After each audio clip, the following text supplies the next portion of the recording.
কালিয়াগঞ্জ শহরকে নির্মল শহর রূপে গড়ে তুলতে কর্মশালা অনুষ্ঠিত হলো শুক্রবার।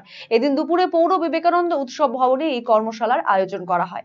পুরপ্রধান রামনিবাস সাহার তত্ত্বাবধানে এই কর্মশালায় উপপুরপ্রধান ঈশ্বর রজক সহ বেশ কয়েকজন পুর কাউন্সিলর, পুরসভার ভারপ্রাপ্ত কার্যনির্বাহী অফিসার মদন মণ্ডল, রাজ্য নগর উন্নয়ন সংস্থার 2 জন এক্সিকিউটিভ ইঞ্জিনিয়ার বরুণ হালদার ও রাজীব মুখার্জি সহ অন্যান্যরা উপস্থিত ছিলেন।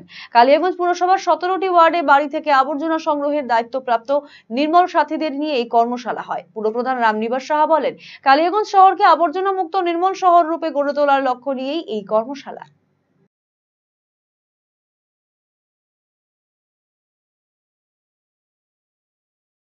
গত 24 তারিখে আমাদের মাননীয় মুখ্যমন্ত্রী একটা চেয়ারম্যান, ইও সাহেব এবং এমএলএ সবাইকে নিয়ে একটা মিটিং করেছিলেন। যে মিটিংয়ের মূল উদ্দেশ্য ছিল শহর এবং বাংলাকে পরিষ্কার পরিচ্ছন্ন রাখা। সেই ক্ষেত্রে সুডাকে আমাদের মাননীয় মুখ্যমন্ত্রী নির্দেশ দেন যে প্রত্যেকটা মিউনিসিপ্যালিটিতে টিম ওয়ার্কার যায়, শহর কীভাবে পরিষ্কার রাখবে, কীভাবে পরিচ্ছন্ন রাখবে।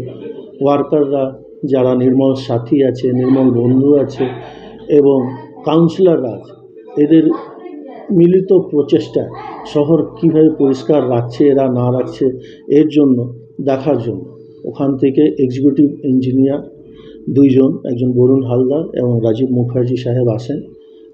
উনি আমাদেরকে নিয়ে মিটিং করেন।